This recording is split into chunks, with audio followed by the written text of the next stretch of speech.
নমস্কার, আমি বন্দনা। আমার কিচেনে আপনাদের সবাইকে স্বাগত জানাই। আবার এসে হাজির হয়েছি এঁচোড় চিংড়ির একটি রেসিপি নিয়ে। আজ আমি তৈরি করব অনুষ্ঠান বাড়ির সাথে এঁচোড় চিংড়ি। এর জন্য আমি চিংড়ি মাছ নিয়েছি, যেটা আমি খোসা ছাড়িয়ে নিয়েছি আর পরিষ্কার করে ধুয়ে নিয়েছি। আর লাগছে এঁচোড়।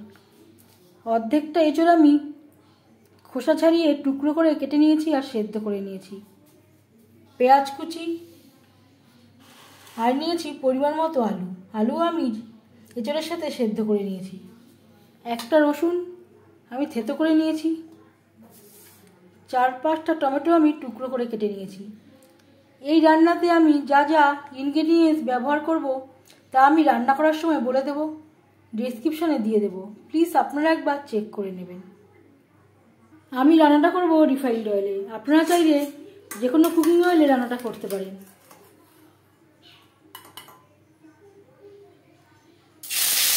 দু চামচ রিফাইন্ড অয়েল গরম করে নিয়েছি। এবার দিয়ে দেব মাছ আর দিয়ে দেব পরিমাণ মতো হলুদের গুঁড়ো,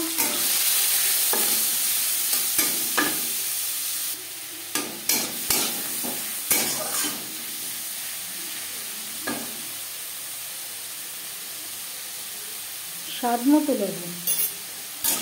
লবণ দিয়ে মাছ আমি হালকা করে ভেজে নেব। চিংড়ি মাছ খুব বেশি ভাজলে শক্ত হয়ে যাবে। মাছ হালকা করে ভাজা হয়ে গেছে, একটা পাত্রে উঠিয়ে নেব।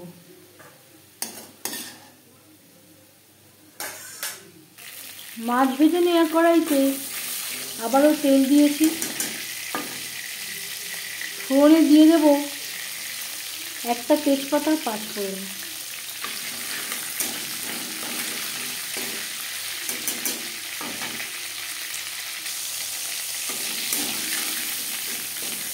দশ 15 সেকেন্ড 5 ফোড়ন তেজপাতা ভেজে নেওয়ার পর দিয়ে দেবো পেঁয়াজ কুচি।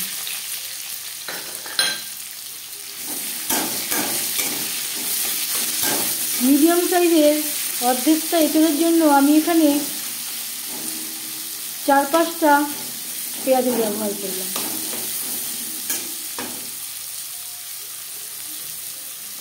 আর দিয়ে দেবো রসুন, টমেটো,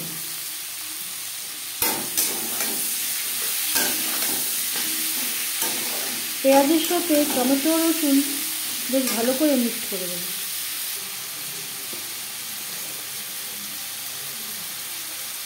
আর লাগছে স্বাদ মতো লবণ,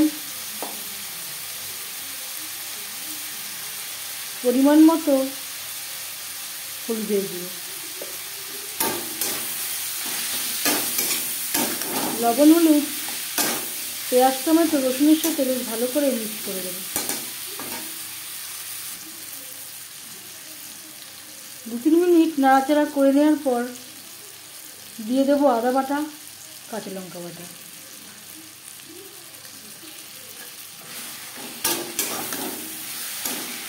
আদা ও লঙ্কা পেঁয়াজ টমেটোর সাথে বেশ ভালো করে মিক্স করে দেবো।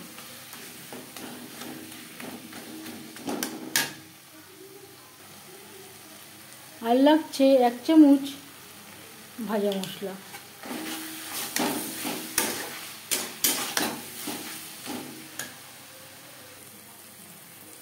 মশলা কষাবার সুবিধার জন্য দিয়ে দেবো সামান্য পরিমাণে জল।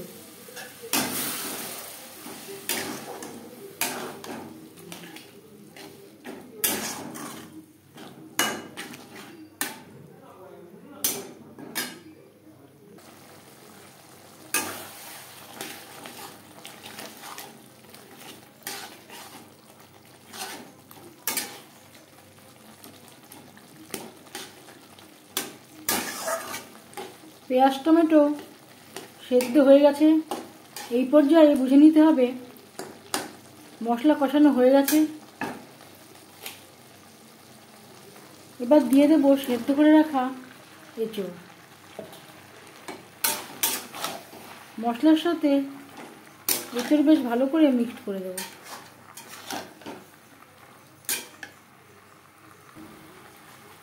আর দিয়ে দেব আলু।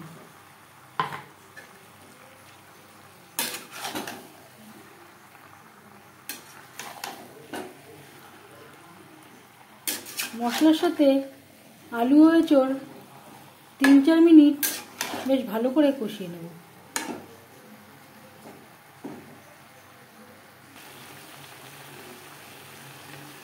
ঝালের জন্য দিয়ে দেব 1/2 চামচ রেড চিলি পাউডার।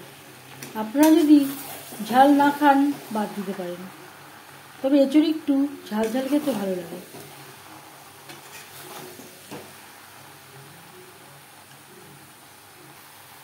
চার 5 মিনিট মশলার সাথে এঁচোড় আলু বেশ ভালো করে কষিয়ে নেওয়ার পর দিয়ে দেব জল। জল কতটা অ্যাড করবেন সেটা সম্পূর্ণ নির্ভর করছে আপনার উপর। গ্রেভির সাথে এঁচোড় আলু বেশ ভালো করে মিক্সড করে দেব।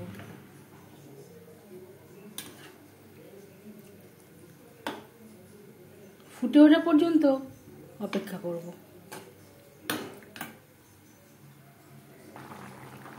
গ্রেভি বেশ ভালো করে ফুটতে শুরু করে দিয়েছে। এই পর্যায়ে দিয়ে দেব ভেজে রাখা চিংড়ি মাছ। গ্রেভির সাথে চিংড়ি মাছ বেশ ভালো করে মিক্সড করে দেব।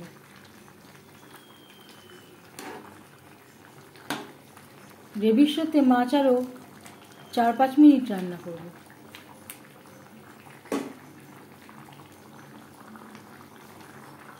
গ্রেভির সাথে 4-5 মিনিট রান্না করে নেওয়ার পর এবার যাচ্ছি ফাইনাল স্টেপে। সব শেষে দিয়ে দেব 1/2 চামচ গরম মশলা পাউডার। আমি আর ঘির ব্যবহার করলাম না, আপনারা চাইলে পরিমাণ মতো ঘির ব্যবহারও করতে পারেন।